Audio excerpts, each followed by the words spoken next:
Alison Davenport. Ella es abogada por la Universidad de Pepperdine, es experta en derechos de autor, responsabilidad de intermediarios, privacidad y gestión general de Internet. Su experiencia incluye trabajo legal y de políticas en Estados Unidos y otros países. Ha sido investigadora sobre políticas relacionadas con el uso justo, reversión de derechos, ciberseguridad y privacidad. Ha trabajado también en el Departamento de Asuntos Internacionales de US Copyright Office. Como asociada de leyes en tecnología y políticas de Wikimedia Foundation, trabaja en problemas de políticas nacionales y globales relacionadas con derechos de autor, responsabilidad de intermediarios y libertad de expresión. Adelante, Alison, por favor.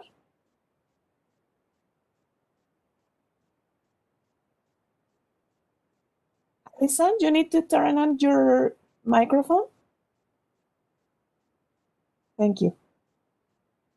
Gracias. Can you hear me? Distinguished members of the Senate, I am pleased to deliver this briefing on me behalf of the encanta Wikimedia presentarles este Foundation. reporte a nombre de la Fundación de Wikimedia. La Fundación quiere agradecer a la senadora Vázquez por iniciar esta plática y por su propuesta para introducir justicia e igualdad en la Ley de Derechos de Autor mexicana. Nos dedicamos a proporcionar conocimiento abierto para todos en todos lados. Entendemos la necesidad de esta Ley de Derechos de Autor y de todos los esfuerzos que se tienen que hacer para compartir el conocimiento y la cultura. La consideración de esta propuesta es una gran oportunidad para confirmar todo el apoyo que se da a estos esfuerzos, así como cualquier otra práctica institucional, cultural y social que pueda beneficiar al público en general. El día de hoy quiero hablar sobre la introducción propuesta del uso justo en la Ley de Derechos de Autor propuesta. Quiero hablar sobre cómo el uso justo es una parte muy importante para el desarrollo de esta justicia y esta igualdad y cómo una ley adecuada puede crear la certidumbre para todos los trabajos públicos.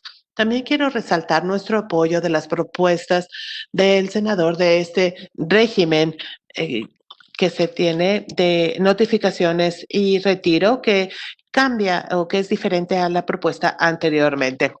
Para un sitio como Wikipedia, las diferencias que tenemos en cómo la ley opera puede ser una gran diferencia entre cómo seguir nuestras prácticas de derechos de autor sensibles y rediseñar completamente nuestras prácticas de moderación de contenido. No solo daña esto nuestro trabajo sobre la conservación del conocimiento, sino que también crea situaciones en donde se les pide a las plataformas que violen los derechos humanos para poder proteger los derechos de la propiedad intelectual. Pero antes que nada, quiero empezar con una breve introducción de lo que es la Fundación Wikimedia y el trabajo que hacemos. La Fundación es una organización no lucrativa responsable de ser el host de diferentes proyectos educativos gratuitos en línea, incluyendo la enciclopedia en línea Wikipedia. El contenido de estos proyectos es creado y mantenido por una gran comunidad de voluntarios en todo el mundo. Todo creado para Wikipedia tiene una licencia bajo una licencia de creación común de Creative Commons, lo cual quiere decir que es gratuito y cualquiera lo puede utilizar, copiar o desarrollar aún más. Esto está disponible en más de 300 idiomas y hay voluntarios en más de 40 países, incluyendo México. La misión de la Fundación imagina un mundo donde todos los seres humanos, cada uno de los seres humanos puede compartir gratuitamente todo el conocimiento que tiene. Además, la Fundación ha pasado casi 2 décadas apoyando y mejorando el proyecto de Wikimedia como un desarrollo comunitario y ha pasado de algunas entradas a casi hasta 250,000 millones de entradas. Las actualizaciones se presentan todos los días, sea por medio de la digitalización de los libros de dominio público en Punjabi, así como agregar fotografías en otro lado del país. Nuestros voluntarios tienen acceso a Wikipedia y ahí el trabajo puede tener la plataforma y el alcance que quizá no tenía anteriormente. Los capítulos individuales en cada país también incluyen o trabajan con todo el trabajo de preservación cultural local, con sus comunidades locales y todo este trabajo se presenta dado el marco de la preservación del aspecto cultural. El año pasado, por ejemplo, el capítulo mexicano hizo una asociación con el Instituto Mexicano de la Cultura para preservar y recolectar todo lo que es patrimonio cultural de México en Wikipedia. A pesar de todo este trabajo, hay muchas iniciativas para llevar el contenido a Wikipedia. Se han visto bloqueadas por la incertidumbre de los derechos de autor en cada país. Muchas veces esto significa que la mayoría de todos los esfuerzos de conservación que realizamos se presenta en países en donde tienen más claridad en sus leyes de derechos de autor, dejando a las personas que ponen la información en Wikimedia con la habilidad de no hacer tanto como quisieran. Los proyectos de Wikimedia crecieron y florecieron bajo muchas de las provisiones de derechos de autor actual que la senadora Vázquez propone en su iniciativa. Al adoptar estas disposiciones, el Senado crearía entonces un ambiente en línea que permita proyectos como el de Wikimedia desarrollarse mucho más con un balance y un equilibrio en línea para todos los mexicanos. Una forma de poder tener mayor justicia en la ley de derechos de autor nacional es adoptar este concepto de uso justo. El uso justo es un principio de derechos de autor que permite que algunas porciones del trabajo pueda ser copiado o incorporado en otros trabajos siempre que el uso sea considerado uso justo. El uso justo es una adición a las excepciones y limitaciones que se tienen, pero hace que la ley sea más adaptable para los usos únicos de estos trabajos de derechos de autor.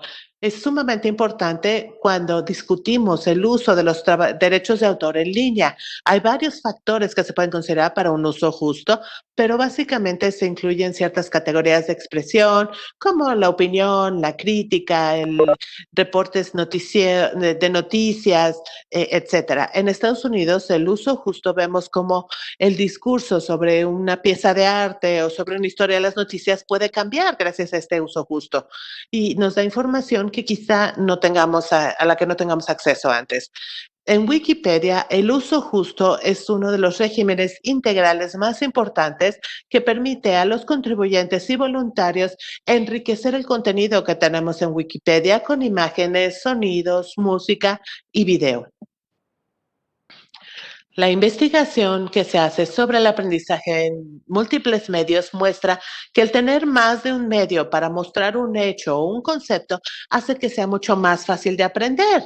Así como una fotografía en línea de una fotografía o de una pintura puede mejorar el conocimiento de una persona que nunca ha visto la pintura, el artículo de Wikipedia puede mejorar la experiencia de esa persona que habla sobre que quiere saber sobre esa pintura que está en algún museo. Entonces, los artículos de Wikipedia muchas veces se consideran mejor o más accesibles al público en general si incluyen una fotografía o un video. De hecho, el tener estos medios en los artículos es uno de los criterios que se permiten para cada entrada de Wikipedia y que sea considerada como un buen artículo, entonces, por toda la comunidad. Ahora, los voluntarios de Wikipedia prefieren utilizar contenido de dominio público o que es de licencia abierta cuando es posible, pero en algunas ocasiones, sobre todo cuando quieren ilustrar artículos de eventos o cultura más contemporánea, no hay ninguna licencia gratuita disponible y los voluntarios tienen que tener cuidado para utilizar este contenido bajo la base del uso justo.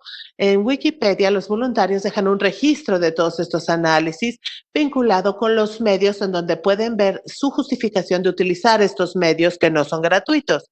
El uso de este tipo de contenido en Wikipedia es sumamente importante cuando estamos presentando información histórica o cultural más contemporánea.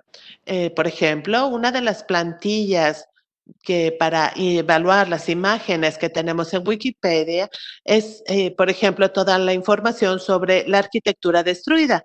Ahí podemos ver artículos con edificios históricos y fotografías del mismo antes de que se haya destruido y se puede presentar toda la información sin problema. El uso justo puede algunas veces también ser muy complicado si se utiliza nada más como aspecto legal, pero el uso justo con directrices y guías específicas de cómo pueden utilizar el contenido es fácil de entender. Un voluntario de Wikipedia puede completar un análisis sobre el contenido que tenemos como para dar mayor transparencia. Una persona que habla en un video de YouTube que está criticando un discurso político o que está mostrando su punto de vista político en Facebook va a tener un poco más entendimiento que más que un uso justo. Este es un concepto muy sencillo que le puede dar a cualquier persona que tiene que tomar una decisión rápido, algo de claridad sin tener que incluir la lista de excepciones y limitaciones que se presentan en la ley de derechos de autor actual. Ahora, a pesar de toda su aplicación tan amplia, el uso justo no es una licencia para que todos puedan hacer lo que quieran con los derechos que tienen derecho de autor, con las obras que tienen derechos de autor. Debe de haber disposiciones para evitar la violación de los contenidos y las plataformas para eliminar este contenido ofrecen el equilibrio y la protección necesaria para los creadores de contenido que quieren distribuir su contenido en línea. Esto se muestra en Estados Unidos. La ley digital del milenio coexiste con el concepto del uso justo y ha vivido con esta relación por los últimos 20 años. El uso justo no solo da certidumbre para aquellos que realizan trabajo de conservación en línea o preservación en línea, sino que también da la garantía a todas las instituciones que están realizando este trabajo tan valioso en el Internet, las galerías, los archivos, los museos, todas estas que se conocen como GLAMs también utilizan el uso justo. El uso justo para las GLAMs pueden ayudarles a preservar mayores trabajos que quizá no sean parte del dominio público. Los derechos de autor en México, si duraban 150 años después de la muerte del autor y seguían, las obligaciones ahora se han reducido 70 años después de la muerte del autor. Para trabajos más anteriores, esto quiere decir que muchos se pierden por la degradación al paso del tiempo antes de que se puedan preservar exitosamente para generaciones futuras.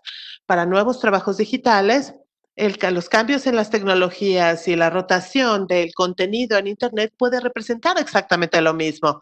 Para ese contenido que se distribuye profesionalmente por las instituciones que tienen los derechos, incluyendo películas o música, el contenido sigue con riesgo. Una vez que ya no es rentable o popular, puede desaparecer. Esto sucede mucho tiempo antes que el vencimiento del derecho de autor. Esta es otra muestra de cómo el uso justo puede incluir este equilibrio en un sistema de derechos de autor. En algunos casos en donde no se puede encontrar el autor o ya no está explotando comercialmente un trabajo, el uso justo le puede dar este trabajo una segunda vida. Aunque algunos países pueden tener mecanismos en sus leyes de derecho de autor para digitalizar los trabajos huérfanos, México no tiene estas disposiciones y legalmente las instituciones entonces de museos, archivos y demás se encuentran limitados en qué pueden preservar y cómo. Las instituciones de GLAM en Estados Unidos, el uso justo ha sido sumamente importante para realizar ese trabajo de preservación que tienen que hacer, ¿no? Incluyendo estas oportunidades, incluyendo esto en la ley en México, puede tener una base sólida internacionalmente. El uso justo ha estado en Estados Unidos y ha sido un concepto desde hace mucho tiempo. Esto puede ir hasta incluso desde las primeras doctrinas de derechos de autor y británicas. Todo este historial combinado con la popularidad de incluir ciertas excepciones de justicia en las leyes de derechos de autor nacionales establecen precedentes legales muy fuertes para la introducción sin problemas del uso justo. Además, los análisis del gobierno estadounidense muestran que el uso justo no viola los tratados de derechos de autor internacionales, incluyendo aquellos del derechos intelectuales o los que se conocen como TRIPS en inglés o la Convención de Viena sobre la protección de los trabajos artísticos. No hay ninguna, entonces, acuerdo internacional que esté en el camino para bloquear o introducir el uso justo en la ley de derechos de autor. Ahora quiero tomar los últimos minutos para hablar de otro cambio propuesto que la senadora Vázquez presenta en su iniciativa, el reemplazo de este régimen de notificación y declaración a notificación y retiro. Quizá estos términos son un poco americanizados, entonces en el de aviso y eliminación es que las plataformas están obligadas no solo a eliminar y a quitar cualquier violación de derechos de autor cuando recibe la notificación, sino evita también cualquier carga posterior de esa información en la plataforma. Esto puede ser una solución que parece para evitar la violación de los derechos de autor en línea, pero de hecho crea un esquema legal que viola los derechos de los individuos y que además establece mayores desigualdades de las que ya existen en línea. Para poder cubrir con sus obligaciones bajo esta ley, las plataformas entonces tendrán que utilizar algún tipo de herramienta o de algoritmo para prefiltrar el contenido antes de postearlo. Esto presenta también una barrera muy importante para la libertad de expresión en línea. Y si se aplica inadecuadamente, estos filtros automatizados pueden crear sistemas que intencional o no intencionalmente puedan censurar los diferentes tipos de discursos que deben de ser los más protegidos. Aunque estos filtros automatizados parecen una solución fácil para la moderación del contenido, las herramientas actuales no tienen la sofisticación necesaria para detectar y eliminar o descifrar cuando es una violación de derechos de autor. Esta falta de sofisticación nos lleva a falsos positivos, a la eliminación de contenido que sí está bajo licencia y al bloqueo también del discurso abierto. Peor aún, estos filtros automatizados que se basan en, que son para estas plataformas, pueden prevenir cualquier tipo de crítica, comentario u opinión que normalmente se incluyen utilizando declaraciones que se presentaron originalmente. En Wikipedia, por ejemplo, casi toda la identificación y remoción por violación de derechos humanos se hace por los editores voluntarios como parte de su trabajo normal. Estos voluntarios pueden ver el contexto y pueden tomar las decisiones necesarias de una manera en la que un proceso automatizado no lo haría. Se deberían entonces adoptar estos procesos automatizados en Wikipedia. Si lo haríamos, entonces podríamos tener los mismos problemas que tienen otros sistemas, incluyendo el sistema de identificación de $1 millón de YouTube. Y esos problemas los tendríamos en Wikipedia, lo cual tendría grandes implicaciones para la representación cultural en Wikipedia. Muchos de los artículos más populares en Wikipedia en cualquier idioma tienen que ver con eventos culturales, productos culturales e íconos. Sin embargo, las demografías de los editores normalmente llevan una sobrerepresentación de algunas culturas y es un fenómeno que cambiaría si se tiene esta decisión automática y nada más se decide automáticamente que se va a poner. Sin embargo, también podemos tener una sobrerepresentación de cierta cultura. Nos preocupa que si adoptamos este mecanismo de aviso y retirada, vamos a tener mayores brechas de las que ya vemos con el contenido en línea. Además, estamos viendo que hay solicitudes de retirada de contenido en herramientas que tienen que ver con idioma de señas para aquellos con discapacidad, porque cualquiera puede presentar un aviso a una plataforma y decir que violaron mis derechos de autor. Entonces, el sistema está listo para cualquier abuso. Si un sistema funciona, el que recibe la notificación puede presentar una contranotificación para defender su trabajo, pero esto normalmente no sucede. No sucede por temor de alguna responsabilidad o por falta de interés. Sobre todo cuando lo que se está posteando es hecho por un voluntario, ¿no? Esto se multiplica si se tiene este mecanismo de aviso y retirada, y las tecnologías de prefiltro pueden ser una herramienta muy poderosa para aquellos grupos que quieren censurar cualquier tipo de discurso y hacerlo antes de que se ponga en una plataforma. Por eso tenemos preocupaciones sobre cómo se utilizan estas plataformas y le pedimos al Senado mexicano que reconsidere estas disposiciones en la ley mexicana. En la Fundación de Wikimedia creemos que la adopción de estas reformas que están presentes en la iniciativa de la senadora Vázquez serían un paso maravilloso para hacer que los derechos de autor sean más justos, más equitativos y más claros en México. La introducción de estas disposiciones en el ambiente va a crear un ambiente para compartir el conocimiento y la preservación del mismo y desarrollar a los usuarios y a los profesionales y darles la certidumbre incertidumbre que no van a tener por sí solos. Basándonos en nuestra experiencia, estas reglas pueden mejorar los esfuerzos de preservación cultural y pueden tener mayor inclusión en este tipo de esfuerzos. Más aún, al cambiar estas provisiones o mecanismos de aviso, al cambiar a un mecanismo de aviso y retirado, la propuesta de la senadora protege los derechos de libertad de todos los mexicanos y asegura que no se está censurando el contenido. Agradecemos la oportunidad de compartir nuestro mensaje el día de hoy y si tienen alguna pregunta, estamos aquí para responderla. Gracias.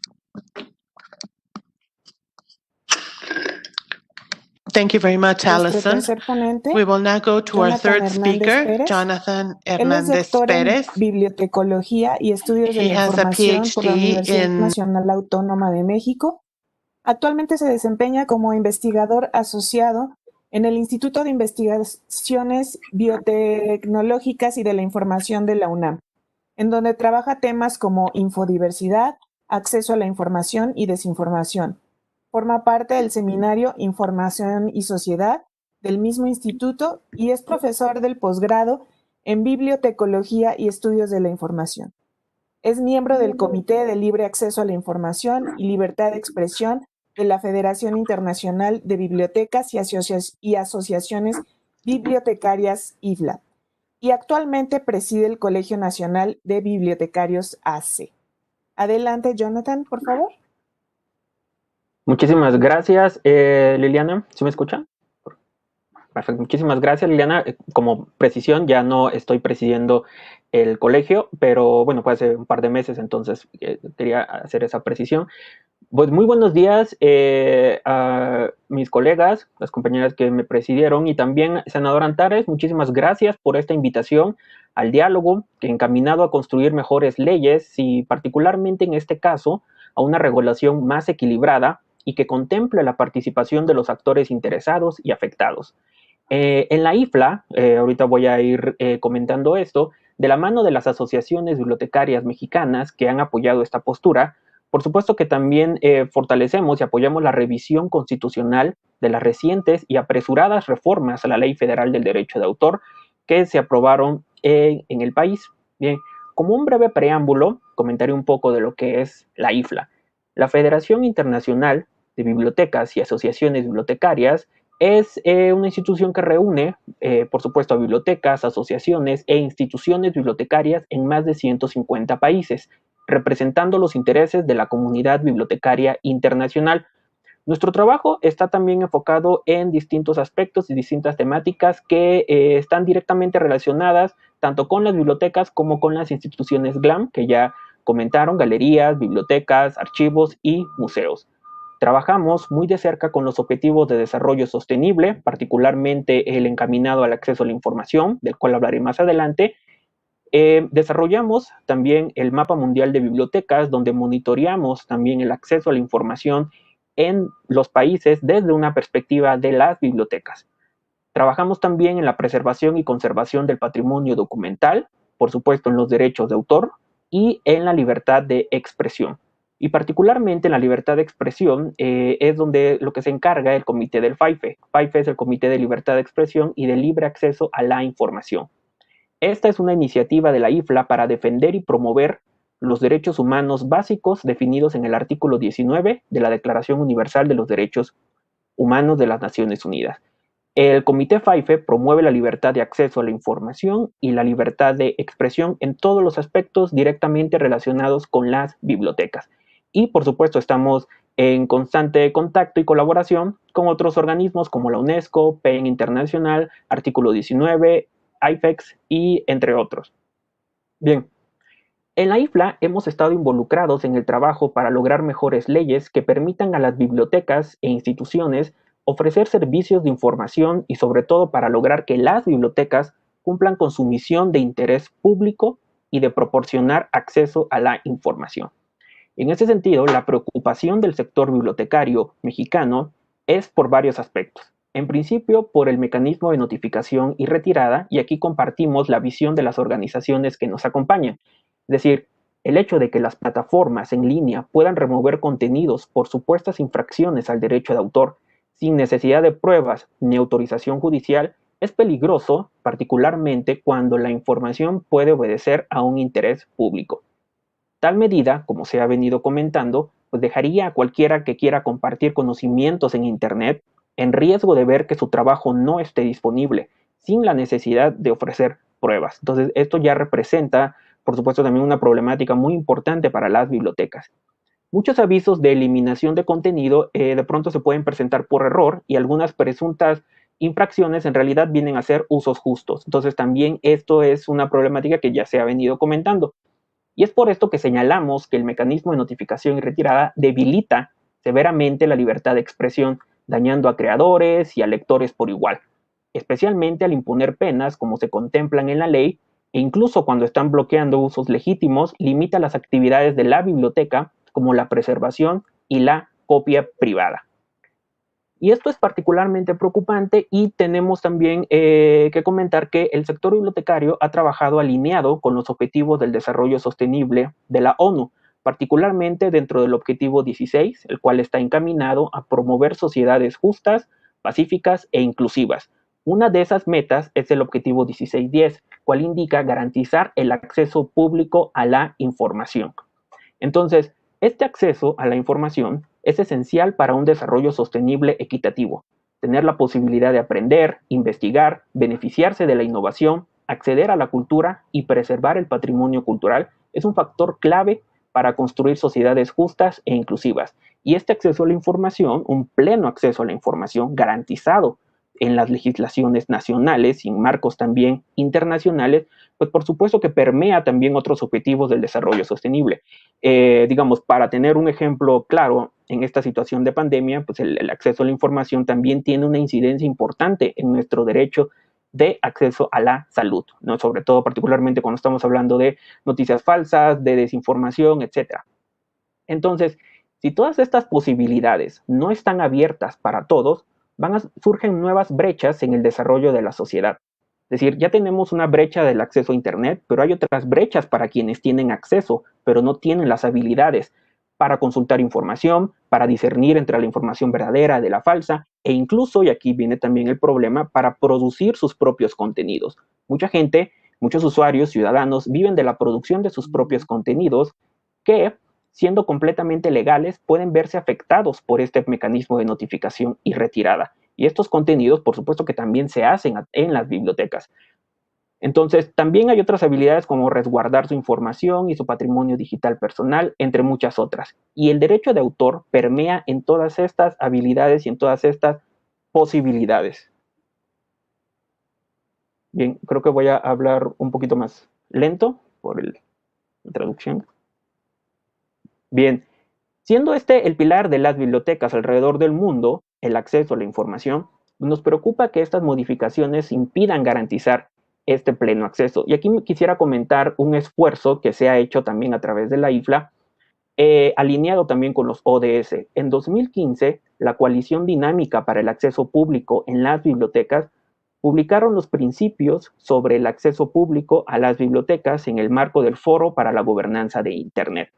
Y me gustaría comentar 2 puntos de estos principios, los cuales también se verían afectados con estas modificaciones a la ley. El primero de ellos es el derecho de autor, ¿no? Y aquí es donde abogamos porque los marcos legislativos nacionales de derechos de autor deberían establecer un equilibrio entre el interés público en acceder a la información y los derechos de los autores, artistas y editoriales. Es decir, siempre estamos buscando también un balance entre ambos derechos, asegurando que las bibliotecas y los archivos puedan ofrecer acceso al conocimiento mundial en absolutamente todos sus formatos. Y estas modificaciones de la actual ley no permiten cabalmente esto. Otro aspecto que también quiero comentar es relacionado con el contenido local. Esto porque las bibliotecas tienen la capacidad de promover y de permitir la creación de contenido local y al mismo tiempo de asegurar su preservación. Entonces, en la actualidad, muchas bibliotecas comienzan a hacer colecciones web de acontecimientos locales. Es decir, pensemos en aquellos pueblos, en aquellas pequeñas comunidades, en aquellos artistas locales que no tienen un registro de sus acontecimientos, de su música, de lo que están produciendo. Entonces, hay muchos casos en donde las bibliotecas lo están haciendo en colaboración con sus usuarios, con su comunidad y a través de las redes sociales. Es decir, a veces uno piensa que preservar este tipo de contenido pues involucra una cantidad de dinero fuerte, lo cual puede ser, pero también se pueden utilizar las redes sociales que se tienen al alcance. Entonces, al tratar de desarrollar contenidos locales para en estos pequeños pueblos, en estas comunidades, este mecanismo de notificación y retirada limita estos intentos por preservar la cultura. Entonces, eso también consideramos que es importante que se tome en cuenta. Y por otro lado, también las bibliotecas están adoptando en la actualidad espacios maker, es decir, espacios de creatividad y de creación colectiva. Si bien esto no es reciente, sí está tomando cada vez más fuerza, sobre todo por la situación económica en la que estamos y la que vamos digamos, a enfrentarnos. De la biblioteca, los espacios maker de colaboración, aquí se fomenta el interés por la tecnología, la ciencia y el diseño, y también se pone a disposición de la comunidad las herramientas necesarias para poder desarrollar proyectos. Y comento esto porque también una de las posibilidades es aprender a reparar desde la biblioteca. Es decir, desde aprender a reparar una bicicleta, desde aprender a reparar tu ropa, por ejemplo, hasta poder reparar equipos de cómputo. Entonces, tampoco queda claro las excepciones a las bibliotecas en esta materia. Y naturalmente, esto puede generar confusión entre personas que lean la ley, entre los propios bibliotecarios y que de pronto no encuentren este tipo de señalamientos específicos. Porque además tampoco queremos que la labor bibliotecaria, la labor de la y el bibliotecario, pues sea la de regular lo que sus usuarios quieren hacer con la tecnología, que esto también ya ha pasado en otros países. Entonces, también apelamos a que tengamos una visión moderna de lo que es la biblioteca, de apoyo a la preservación, de la formación de ciudadanos críticos, de creación colectiva y sobre todo de un acceso pleno y garantizado a la información en todos los formatos posibles. Bien, y por otro lado, ya comenté al principio y se ha comentado que estas reformas fueron hechas con prisa y sin la consulta de los grupos interesados. Y por supuesto que esto se refleja en las limitadas excepciones, las cuales no son suficientes y tampoco hay una claridad amplia en ellas. Es decir, puede generar confusión como lo ha estado generando y como lo hemos señalado tanto hoy como en los días anteriores. Bien, y esto es importante para las bibliotecas porque el trabajo de ellas está fuertemente basado en la existencia de un conjunto moderno y completo de excepciones y limitaciones a los derechos de autor que permitan el acceso al conocimiento, a la innovación y a la creatividad que tenemos en el entorno digital. Pensamos que tal vez estas leyes no están, digamos, adaptadas a los espacios modernos que tenemos en la actualidad. Entonces, estas excepciones permiten a las bibliotecas preservar, hacer accesibles las obras, entre muchos otros aspectos.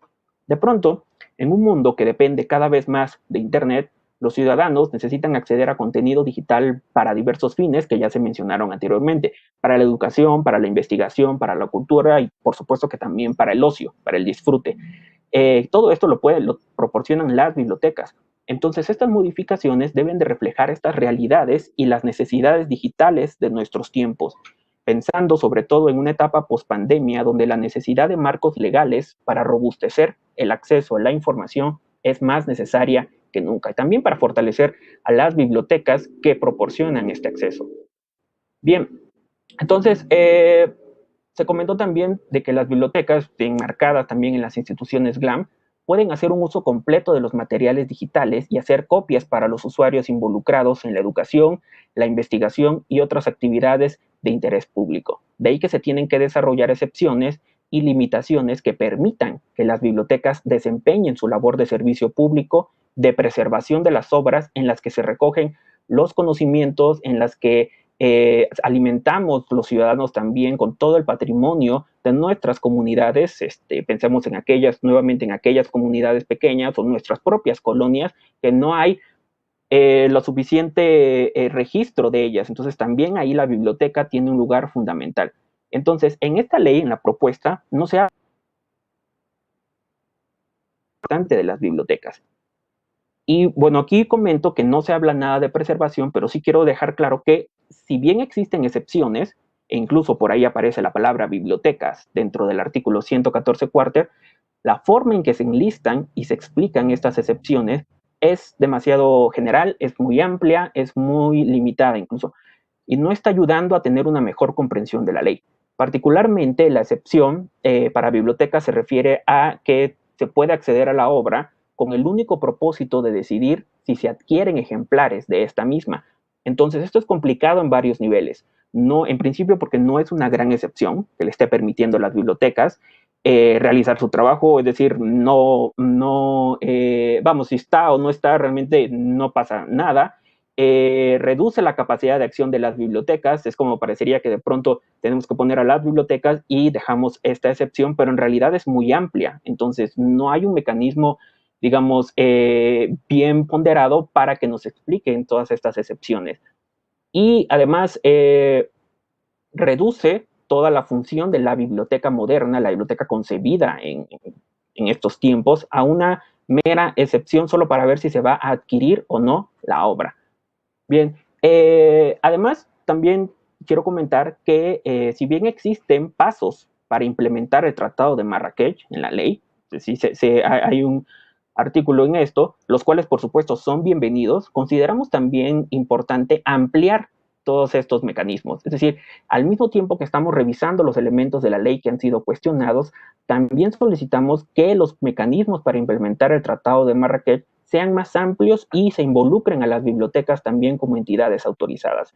Entonces, al ser las principales instituciones culturales y científicas que proporcionan la información como un bien público, las bibliotecas preservan nuestro patrimonio cultural, apoyan la educación y la investigación y, en el sentido del Tratado de Marrakech también, ayudan a las personas con discapacidad visual, ciegas o problemas para acceder al texto impreso a que ejerzan su derecho de acceso a los contenidos. Y esto está relacionado con la diversidad de formatos que podemos tener, es decir, con la diversidad informativa que tenemos en Internet y que tampoco contempla la ley, es decir, hablamos ya de una diversidad de formatos, de soportes, etcétera, y que es necesario que esto esté por escrito con un amplio, por supuesto, consenso y participación de todos los actores involucrados. Bueno, en suma, la excepción que se mantiene no es suficiente. Necesitamos excepciones claras y sobre todo más amplias. La falta de reformas de derecho de autor con excepciones y limitaciones está dejando a demasiados países y personas relegadas. Y esto no está contribuyendo a reforzar y a realizar el potencial global de innovación e investigación y de cultura que pueden tener las bibliotecas. Y además también algo importante es que los debates sobre bibliotecas y en general las instituciones GLAM, bibliotecas, galerías, archivos y museos, no deben de verse solo como cuestiones técnicas, sino también como cuestiones sociales generadas en un entorno cambiante de la distribución de la información y del conocimiento. Es decir, se tiene que ver a todas estas instituciones como las instituciones modernas que son y de apoyo también a formar ciudadanos críticos, de apoyo a la cultura, de apoyo, por supuesto, al ocio, a la recreación, etc. Entonces, en la IFLA coincidimos en que las limitaciones y excepciones son fundamentales para el acceso al conocimiento y, por lo tanto, para el desarrollo humano y social, para que la innovación y la libre expresión no queden nuevamente relegadas a un segundo plano por una ley de derecho de autor demasiado amplia. Finalmente, pues bueno, pedimos una mayor discusión en estos puntos que afectan la labor fundamental que hacen las bibliotecas, que de alguna manera siempre han sido golpeadas por distintos aspectos, tanto por presupuesto, por falta de personal, etcétera. Entonces, también esto viene a ser todavía, digamos, una potencial amenaza para ellas. Entonces, llamamos a una revisión constitucional a fin de garantizar que el país tenga leyes que también protejan los derechos de los usuarios de las bibliotecas, que no perjudiquen la capacidad de las bibliotecas para cumplir con sus misiones y, por supuesto, agradecemos también esta iniciativa de la senadora Antares para llevar este diálogo y, por supuesto, tanto de la IFLA como de las asociaciones bibliotecarias nacionales estamos dispuestos a colaborar en reforzar y mejorar estas leyes. Esto sería todo por mi parte. No sé si... Muchas gracias, Jonathan. Les recordamos que estamos recibiendo sus preguntas a través de las redes de la senadora Antares Vázquez y del canal del Congreso. Tenemos una pregunta de Adriana Castillo a través de Twitter. Ayer se discutió en redes lo adecuado o inadecuado de distribuir textos publicados por PDF. Una autora se manifestó en contra y se abrió un debate al respecto. ¿Cómo podemos garantizar que los autores puedan recibir mejores ganancias, que los usuarios puedan tener acceso a la cultura y las editoriales hagan pagos más justos a los autores? ¿Alguien nos puede ayudar con esta pregunta?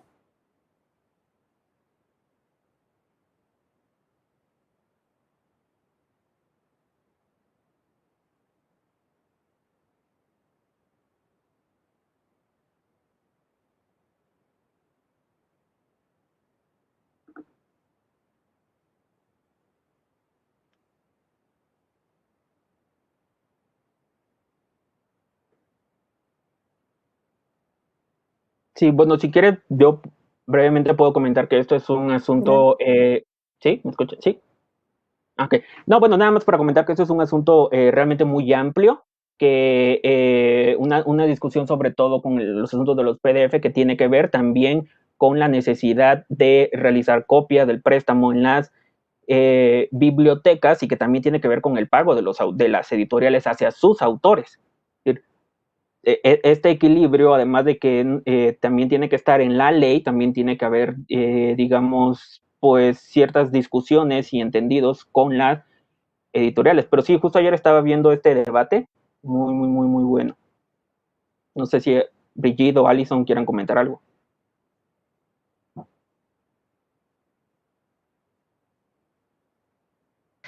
¿Alison? Sorry, let me get translated.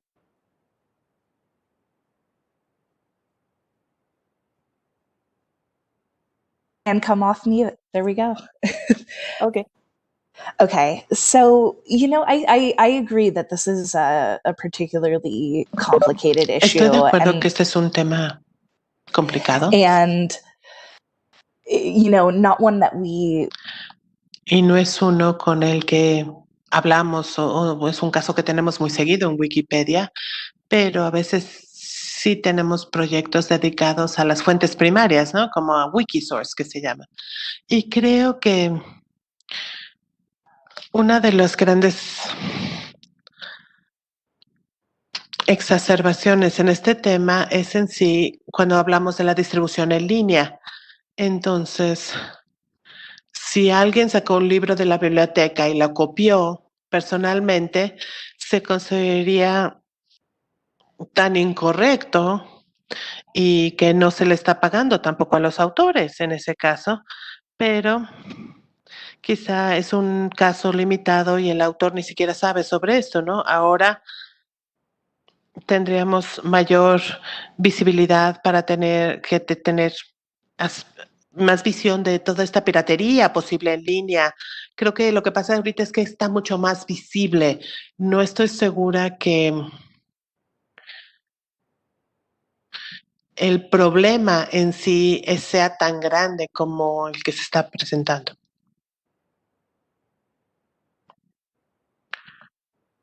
Thank you, Alison. Carmen Alcázar is asking, how would freedom of expression be affected by notice?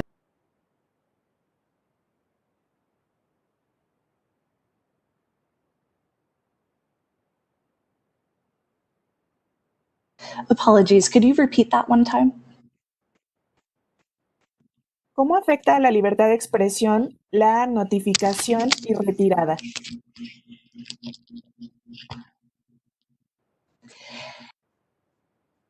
Yes, so freedom of expression is, in my opinion, and in my experience, significantly impacted by this notice and withdrawal process. Por este proceso de aviso y retirada. Within a notice and withdrawal process, dentro de este mecanismo de aviso y retirada, that content that is seen as copyright infringing, el requisito de que el contenido que esté violando un derecho de autor no se pueda volver a cargar en un sitio, alienta incluso el uso de estos prefiltros que mencioné anteriormente. Y estos mecanismos de filtros previos son los que causan el problema para la libertad de expresión. Normalmente lo que hacen estos mecanismos es que comparan una muestra del trabajo que tiene derechos de autor con alguna carga potencial y ahí ven si hay si se puede comparar, no sé, por medio de píxeles o de sonidos similares, si hay alguna similitud. Y lo que hemos visto en la práctica es que este tipo de sistemas realmente no tienen el conocimiento necesario para evaluar la ley de derechos de autor adecuadamente. Entonces, al final lo que tienes es que mucho del discurso se silencia, incluso antes de presentarse, y realmente no hay legalmente una justificación para hacerlo. Y lo que hace esto también es crear un régimen de censura que es controlado por los autores y las plataformas y que viola la libertad de expresión de cualquier persona que quiere utilizar esas plataformas. Gracias, Alison. Nos pregunta también para Alison Luis Águilas, ¿por qué y en qué casos empresas, personas o gobiernos han querido censurar contenido de Wikipedia? Han tratado de usar los sistemas de notificación y retirada, Notice and Takedown, para retirar información de las páginas de Wikipedia.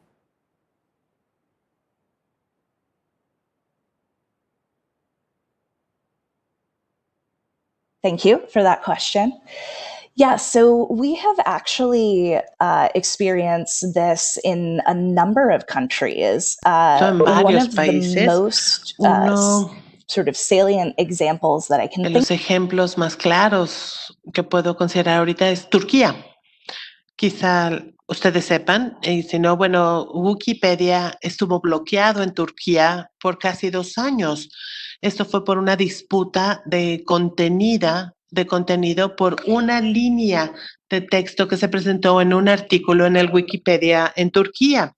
Entonces, sí hay ciertos gobiernos o regímenes que estarían interesados en eliminar cierto contenido de Wikipedia o bloquearlo por completo.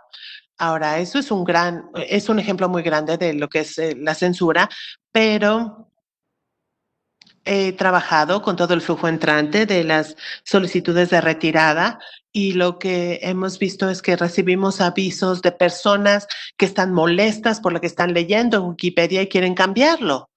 Y lo que una práctica, un mecanismo de aviso y retirada hace es que les da la oportunidad de poder hacer esto desde cualquier persona lo puede hacer desde cualquier lugar, porque la presunción es que eliminas el contenido primero y luego lo vuelves a poner si ves que no está violando los derechos de autor. Pero en esta situación tienes que tener el contenido bloqueado y con esto puedes bloquear una gran cantidad de información sumamente importante que no está fluyendo y se hace esto antes incluso de poder determinar si este reclamo fue válido o no. Tenemos una pregunta de Sara Rivas para Brigitte Vecino. Muchas veces los autores desconocen cuáles son las ventajas o beneficios cuando generan contenido para Creative Commons. ¿Qué beneficios hay para autores y usuarios si se utilizan los mecanismos libres para la difusión de sus contenidos?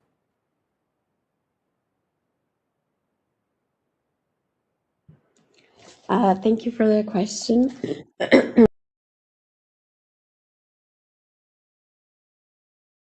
Las ventajas para los creadores para poder liberar el contenido que crean bajo una licencia de Creative Commons. El día de hoy no tengo voz, me disculpo. Pero las ventajas principales son que nos permite tener una mayor visibilidad de todo el trabajo y permite que este trabajo sea accedido o se pueda compartir y muchas más usuarios puedan desarrollar más a partir de este contenido. Entonces nos ayuda a distribuir el contenido a miles de millones de usuarios, de visitantes, ¿no? Y si se hubiera liberado con un modelo de todos los derechos reservados, todos los que lo quisieran utilizar o que quisieran acceso al mismo tenían que pedir permiso y al hacerlo entonces ya no lo acceden. Entonces de esta forma realmente se incrementa la posibilidad de tener mayor interacción entre todos los creadores que quizá quieran colaborar o cooperar o desarrollar más los contenidos y por medio de estas colaboraciones se puede tener mayor creatividad.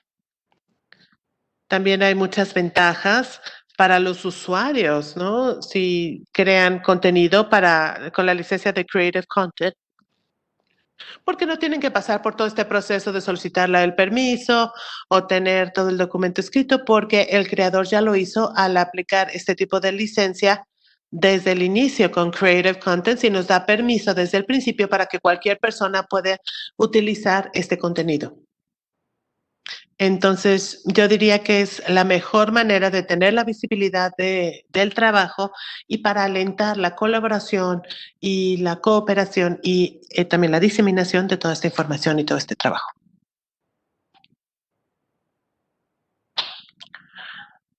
Thank you, Bridget. We have another question from Edgar Garcia. ¿Cuáles son algunos de los riesgos que pueden existir para las comunidades más alejadas y con rezago educativo si la ley da prioridad al derecho de autor por sobre el derecho humano a la cultura?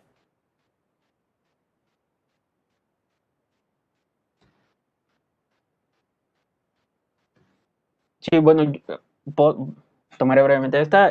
Los riesgos, pues evidentemente de por sí ya hay un riesgo para esas comunidades alejadas en donde los servicios de información pues no son lo suficientes, no son los que deberían de tener, ¿sí? Por las condiciones en las que tienen, hablando desde el punto de vista de las bibliotecas.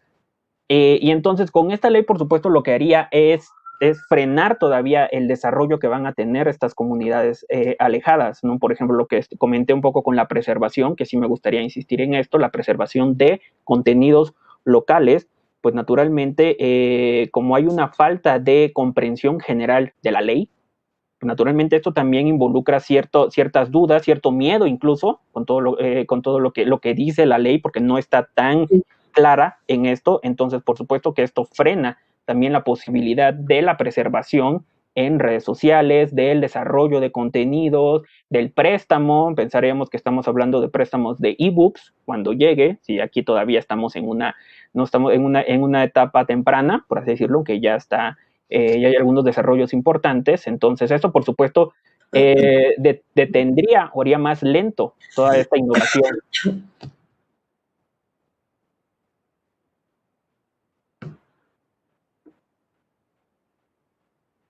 Ok, muchas gracias, Jonathan.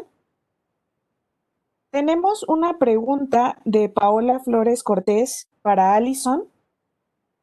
Nos dice, doctora Alison, muchas veces se tiene acceso a Wikipedia parcialmente porque tal vez les conviene censurar y de igual manera para búsqueda de información. Inclusive YouTube restringen para los países y ponen como leyenda en el video. Este video ha sido censurado en tu país. ¿Qué se puede hacer para solicitar información o al menos que nos mencionen por qué lo prohibieron?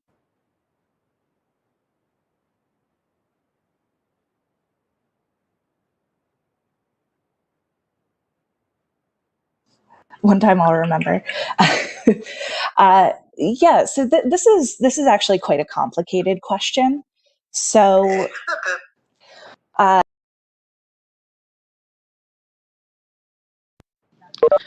Wikipedia idealmente no se censura nada. Me parece que en el 2014 fue cuando adoptamos lo que se conoce como HTTPS, que es un sistema codificado. Y esto quiere decir que si alguien quiere bloquear el contenido en Wikipedia, no puede bloquear ese contenido, sino va a bloquear toda la página. Y no lo puede hacer. Entonces, lo que yo creo es que si no están viendo el contenido en Wikipedia que ustedes esperan que esté en Wikipedia, puede ser por un virus o lo más probable es que ese contenido no lo haya creado nadie.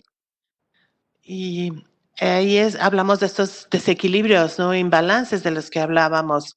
Realmente es maravilloso hablar del tamaño que tiene Wikipedia y cómo hemos crecido, pero tenemos que recordar también que en términos de las personas que trabajan para Wikipedia o que trabajan en Wikipedia y trabajan para defenderla, es una organización muy pequeña. Y aunque la cobertura en Wikipedia en inglés puede ser muy amplia, cuando empezamos con otros idiomas que no son los idiomas originales de Wikipedia, se puede ver menos y menos contenido. Es por eso que necesitamos que todas las personas que quieran puedan contribuir y contribuyan con lo mismo. En otros sitios como YouTube, generalmente cuando tienes esa notificación de que algo ha sido bloqueado porque estás en un país en específico, eso tiene más que ver con la negociación de los derechos y las diferencias legales que existen entre los países. Como dije anteriormente, Wikipedia utiliza lo que es el uso justo y ese análisis de uso justo de Wikipedia en inglés. En otros idiomas que puede tener la población más enfocada a algo que no es el uso justo, esta información no es tan común. Incluso en nuestras propias páginas vemos grandes diferencias entre los diferentes idiomas y esto es por las leyes de derechos de autor que cada país tiene. Y yo me imagino que es lo mismo que sucede con YouTube y otras plataformas.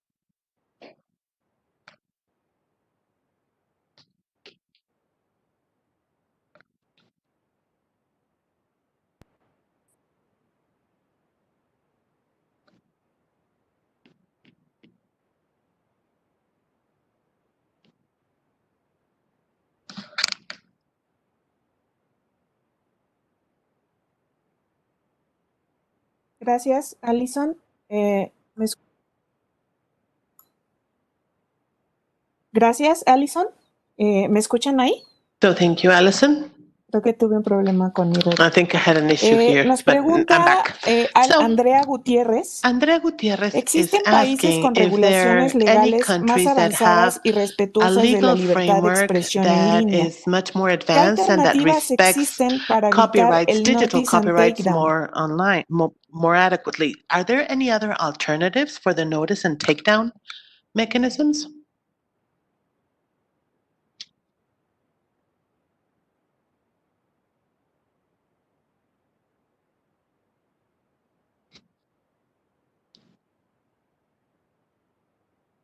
¿Alguien nos podría ayudar con la pregunta? Do you have any information and any other options that are better? ¿No? Bueno, vamos a otra pregunta. Okay. So Enrique our next Frausto question nos is pregunta, Enrique ¿el Frausto is derecho de asking, autor no ha evolucionado a la velocidad que el Internet y la tecnología? Y pareciera que existe una visión muy conservadora para preservar las viejas prácticas en vez de evolucionar en la regulación. ¿Cuáles son las acciones mínimas que se deben integrar a la ley para modernizar el derecho de autor y también beneficiar con ello a los creadores?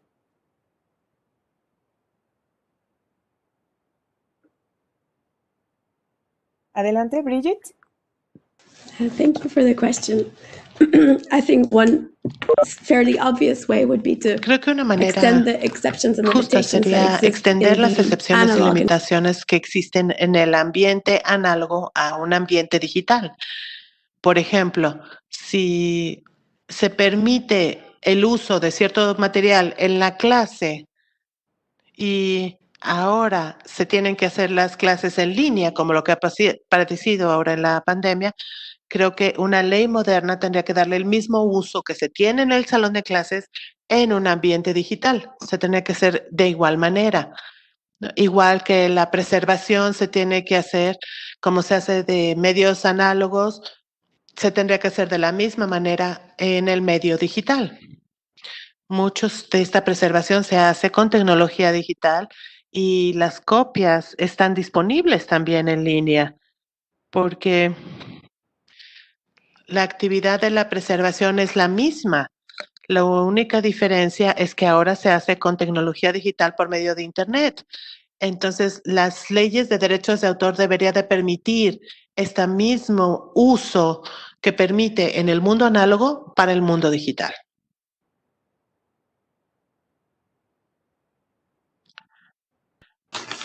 ¿Cómo afectan las nuevas normas a las producciones sin fines de lucro de publicaciones científicas y que están en otros idiomas al español o incluso traducciones a lenguas indígenas para hacerlas más accesibles a todos? Bueno, eso es parte de lo que comentamos, que tendría que estar reglamentado, menos ¿sí me escuchan? Porque creo que te escucho diferida, Lilian. ¿Sí me escuchas? Sí, te escuchamos. Okay, perfecto. Sí, bueno, parte de lo que estábamos comentando, de lo que se estaba comentando, de tener regulaciones más específicas y sobre todo de estos formatos para pasarlos a formatos más accesibles, no solo a quienes podamos leer, vamos, sino también a aquellas personas con discapacidad, aquellas personas ciegas o con problemas para acceder al texto impreso. Es decir, también esto es importante mencionar, que tenemos que ver todas las posibilidades en que se nos presenta hoy la información. Es decir, el texto impreso ya no es nada más suficiente, o el texto que lo vemos hablando de las discusiones de PDF, ya no tienen que ser nada más en PDF, sino en otros formatos. Probablemente nosotros pues, somos privilegiados de que podamos ver y leer un PDF, imprimirlo, etcétera. Pero pues esta ley tampoco es que contemple de manera específica todas estas particularidades. Entonces, por eso es que pensamos en comentar y en sumar esfuerzos.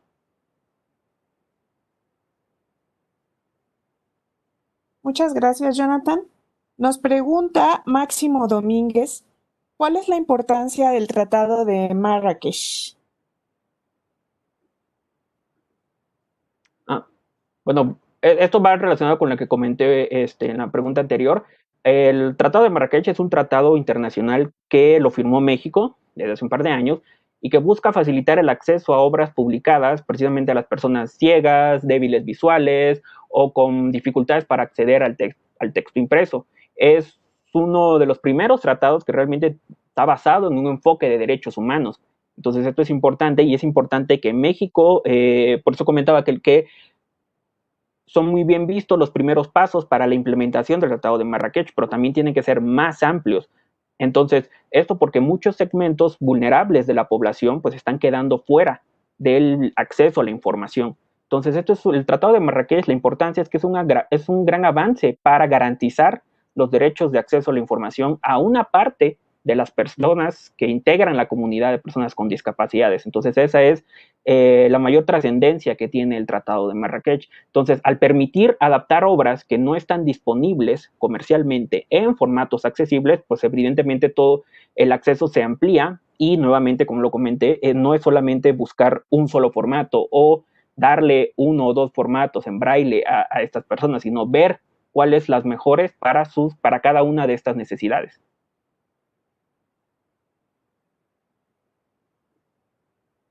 Muy bien, muchas gracias. Tenemos una pregunta. Wikipedia es para Alison. Wikipedia es un espacio que pertenece a todas las personas que lo crean, ya que es un medio que surge colectivamente. Pero una de las dudas que surge es cómo se pueden garantizar en ella los derechos de autor. ¿Qué mecanismos tienen para difundir la cultura respetando los derechos? ¿Cómo hacen compatibles ambos derechos en su sitio?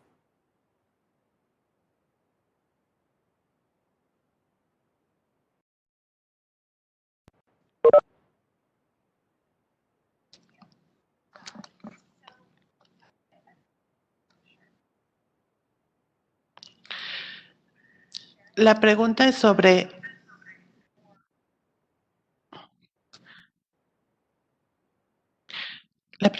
cómo compartir los derechos de autor, cómo se usan los derechos de autor en el sitio o específicamente en las publicaciones.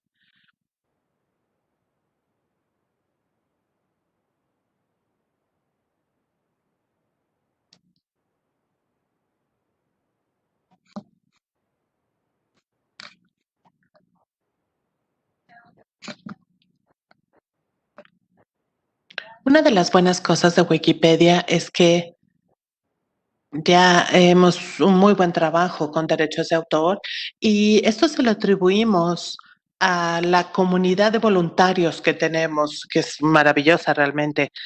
Wikipedia se creó originalmente con una licencia abierta, sigue siendo una licencia gratuita, abierta, y la gente que trabaja en estos proyectos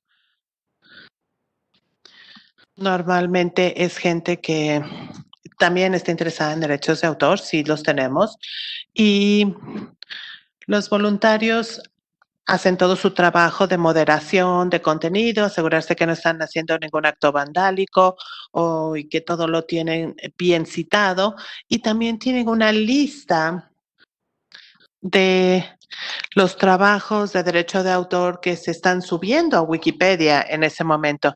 Me parece que hay una caja que se puede mostrar que se está violando el derecho de autor, pero ese es revisada por una persona, un ser humano, y tenemos páginas y páginas que es una lista de todos los medios que se acaban de subir a Wikipedia, y hay voluntarios específicos que analizan esas listas y que ven si hay alguna violación de los derechos humanos, y normalmente las captan a los minutos.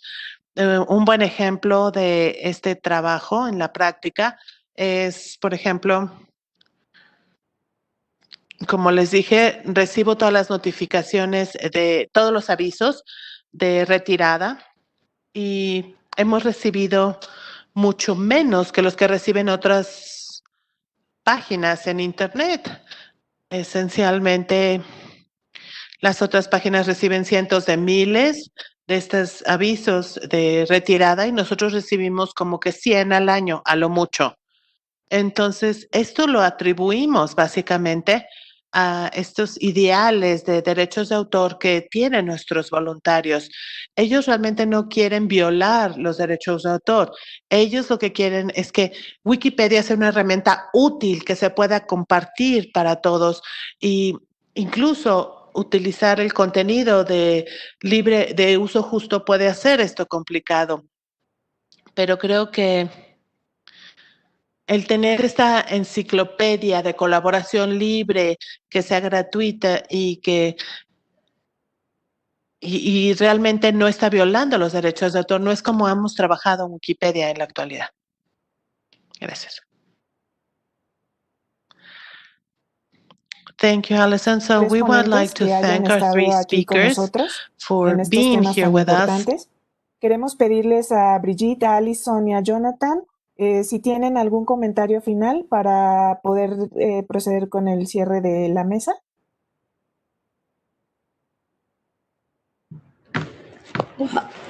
I wish to thank Senator Antares Vázquez. Quiero agradecer a la senadora Antares Vázquez por la invitación. It's been an honor and a pleasure to speak on behalf of Creative Commons. And we want to reaffirm that we fully y queremos support your initiative. reconfirmarle que apoyamos completamente su iniciativa y siempre vamos a estar a su lado para asegurarnos que la Ley de Derechos de Autor de México realmente cumpla todos la tarea que tiene para tener este equilibrio entre los creadores, los usuarios y el público en general. Muchas gracias nuevamente por su invitación y le deseamos todo el éxito en todo lo que viene adelante para el futuro.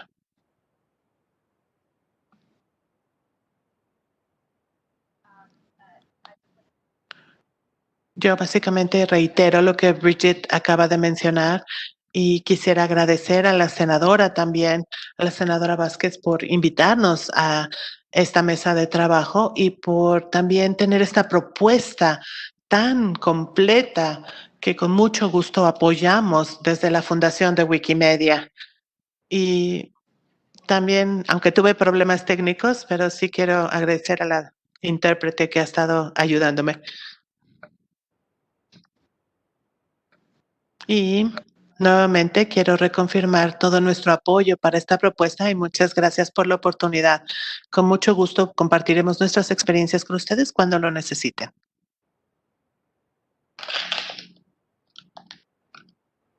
Muchas gracias. Pues bueno, también me sumo a los agradecimientos para la senadora Antares. Realmente creo que este espacio de discusión abierta realmente siempre funciona, ¿no? Tomar en cuenta a todos los actores interesados. Muchísimas gracias. Igual el apoyo de las asociaciones bibliotecarias mexicanas, de la comunidad bibliotecaria y también a través de la federación, a través de la IFLA, por supuesto que estamos abiertos a seguir colaborando, a apoyar precisamente estas propuestas encaminadas a tener regulaciones balanceadas y también a posicionar sobre todo a las bibliotecas en el acceso a la información. Muchísimas gracias, senadora, y también un saludo a todas las panelistas y a los que nos apoyaron aquí. Muchas gracias. Muchas gracias, Jonathan. Por último, le damos la palabra a la senadora Antares Vázquez Alatorre para que nos dé el cierre. Adelante, senadora. Muchas gracias a todas y a todos. Pues bueno, hemos estado viendo una serie de cuestiones que sin duda hace 20 años pues no tendría ni siquiera materia de qué andar discutiendo. Los temas relacionados con Internet siguen siendo emergentes. Todas las regulaciones respecto a derechos de autor y a otras cosas van a seguir en una discusión continua porque además es un asunto que cambia cotidianamente. Es para nosotros muy importante en el Senado de la República y desde el Grupo Parlamentario de Morena abrir el espacio para que la ciudadanía esté pendiente de lo que estamos haciendo, de lo que se está trabajando, de las implicaciones, de las leyes que vamos aprobando o no aprobando, de nuestras iniciativas, porque además nos interesa muchísimo que la ciudadanía participe en un ánimo de colegislar con ellos, que ellos realmente puedan estar participando, incidiendo en lo que estamos nosotros discutiendo en el Senado de la República. Esta semana hemos estado participando en 3 mesas de diálogo con personas maravillosas que son expertas, expertos en los temas que hemos estado revisando. Comenzamos el lunes sobre temas como los riesgos del mecanismo de aviso y retirada. Ayer jueves trabajamos sobre temas de medidas tecnológicas de protección, propiedad intelectual y el derecho a reparar. Y hoy, extraordinariamente, nuestros ponentes nos han estado hablando sobre las excepciones y limitaciones del derecho de autor para el acceso a la cultura y la preservación de la memoria. Quiero agradecer de manera muy especial a quienes hoy nos acompañaron, a Brigitte, a Brigitte, a Jonathan y a Alison. Muchísimas gracias por dedicarnos este espacio, por atender las preguntas de quienes nos han estado viendo y por su buena disposición siempre para colaborar. Quiero agradecer también al equipo técnico del Senado de la República, al canal del Congreso, que nos han estado apoyando toda esta semana de manera muy importante. También a nuestra intérprete, Cris, que sabemos de las dificultades tecnológicas que la pandemia del COVID nos representa y ella ha estado al pie del cañón allí con nosotros. Y quiero agradecer también a mi equipo, a Liliana, a Sacil, a Julieta, que han estado trabajando muy arduamente para poder lograr estas mesas de diálogo en este tiempo.